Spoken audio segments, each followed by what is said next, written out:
বন্ধুরা, রোশনা সিরিয়ালের আজকের পর্বে দেখানো হবে মিনি বিদায় অনুষ্ঠান শেষে লালনের সাথে তার শ্বশুরবাড়ি চলে যায়। সবাই ঘরে চলে যায়, কিন্তু আরণ্যক ঘরে না গিয়ে রোশনাকে লক্ষ্য করে সে কোথায় আছে। অন্যদিকে আদিত্য কাপুর রোশনাকে ফোন করে বলে ছবির প্রডিউসার তার সাথে কথা বলতে চায়, তাই যত তাড়াতাড়ি সম্ভব রোশনাকে মুম্বাই আসতে বলে।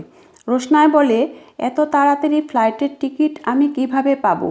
আদিত্য বলে, আমি টিকিট কেটে রেখেছি, তোমার আসার সব ব্যবস্থা আমি করে ফেলেছি, কাল সকালে তোমার ফ্লাইট। রোশনাই বলে, স্যার আপনি আবার কেন আমার টিকিট কাটতে গেলেন? মুম্বাইতে গিয়ে আমি আপনাকে পেমেন্ট করে দিব। তবে হ্যাঁ স্যার, এয়ারপোর্ট থেকে ক্যাব বুক করে আমি একাই পৌঁছে যেতে পারবো, আপনাকে আর কষ্ট করে আসতে হবে না।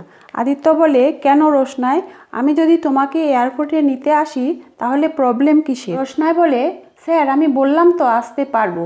আদিত্য বলে, ঠিক আছে, আগে মুম্বাই এসো, তারপর সব কথা হবে। রোশনাই ফোন রাখতে যাবে এমন সময় আদিত্য বলে, তুমি তো নিজে থেকে কিছু বললে না, তাই আমি নিজেই জিজ্ঞাসা করছি, কলকাতায় তুমি যে কারণে গিয়েছিলে সেটা কি হয়েছে? রোশনাই বলে, না স্যার হয়নি। তখন আদিত্য বলে, তাহলে তুমি এখন কি ভাবছো? রোশনাই বলে, আমার সন্তানের সাথে আমি কিছুতেই অন্যায় হতে দেব না। আমার সাথে যা ঘটেছে আমার সন্তানের সাথে তাই হবে, এটা আমি কিছুতেই মেনে নিতে পারবো না। এই লড়াইটা আমি শেষ অবধি লড়ব। ঠিক আছে স্যার, তাহলে এবার আপনি ফোনটা রাখুন, মুম্বাইতে গিয়ে কথা হবে। আরণ্যক রোশনাইয়ের কাছে আসে আর রোশনাইয়ের শেষ কথাগুলো শুনতে পায়, আর মনে মনে ভাবতে থাকে রোশনাই অন্য কাউকে ভালোবাসে, অন্য কারোর সাথে থাকে, তারই সন্তান আমার ঘাড়ে চাপাতে চাইছে কেন? রোশনাই, তুমি তো আগে এমনটা ছিলে না, আগে তো অনেক ভালো মনের মানুষ ছিলে। রোশনাই ফোন রাখতেই পেছন ফিরে তাকিয়ে দেখে আরণ্যক দাঁড়িয়ে আছে। তখন রোশনাই বলে, স্যারজি আপনি দাঁড়িয়ে আছেন, আমার কথাগুলো শুনলেন? আরণ্যক বলে, হ্যাঁ শুনলাম। কেন রোশনাই, তুমি কি ভয় পেয়ে গেলে?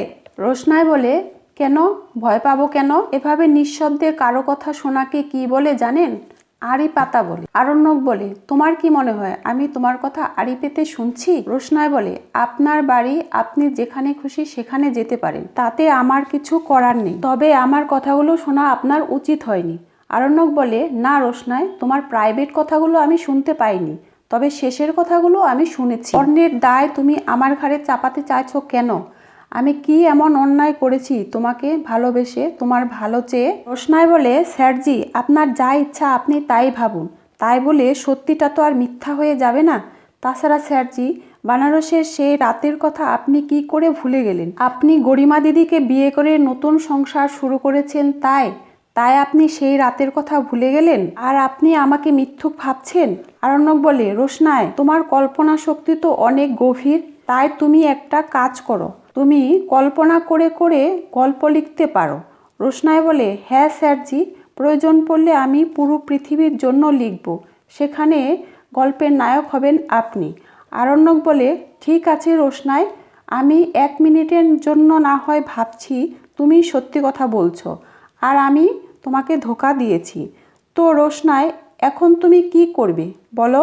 তুমি তো এখন মুম্বাই যাবে তোমার ওই আদিত্য কাপুরের কাছে, তার কাছে গিয়ে থাকবে, আনন্দ করবে, তবে কেন মিথ্যা কথা বলছো? মিথ্যা অপবাদ আমার ঘাড়ে চাপাতে চাইছো? আমি তো তোমার ভালো চেয়েছি, যাতে তোমার ক্যারিয়ার সুন্দরভাবে গড়ে ওঠে, এই চিন্তায় আমি করেছি। তোমার জন্য আমি সকলের সাথে ফাইট করেছি, গরিমার সাথে আমার সম্পর্ক নষ্ট করেছি। তুমি কি ভাবছো আমরা এখন দুজনে ভালো আছি?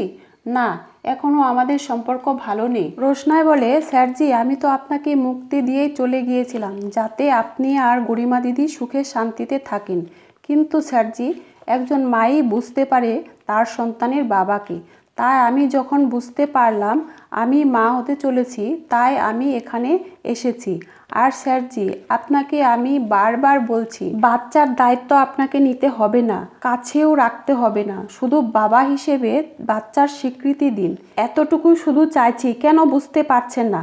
তখন আরণ্যক রেগে গিয়ে বলে, I hate you Roshnai, I hate you. তখন রোশনাইয়ের মাথায় যেন আকাশ ভেঙে বলল, পায়ের নিচের মাটি সরে গেল, গরিমা তোমার থেকে অনেক ভালো, তোমার মতো এত জঘন্য ও খারাপ না, গেট আউট, গেট আউট। তখন রোশনাই বলে, স্যারজি আজকে আপনি আমাকে যে কথাগুলো বললেন তার জন্য আপনাকে একদিন অনুতপ্ত হতে হবে, যদি পৃথিবীতে চন্দ্র, সূর্য ও ঈশ্বর বলে কিছু থাকে। থ্যাংক ইউ স্যারজি বলে রোশনাই ওখান থেকে চলে যায়। এরপর রোশনা ছোটকে নিয়ে লালনের বাড়িতে যায়। লালন আর মিনির বৌভাতের অনুষ্ঠান শেষ করে মুম্বাই চলে যায়। তারপর যথারীতি মিনির বৌভাতের অনুষ্ঠান শুরু হয়।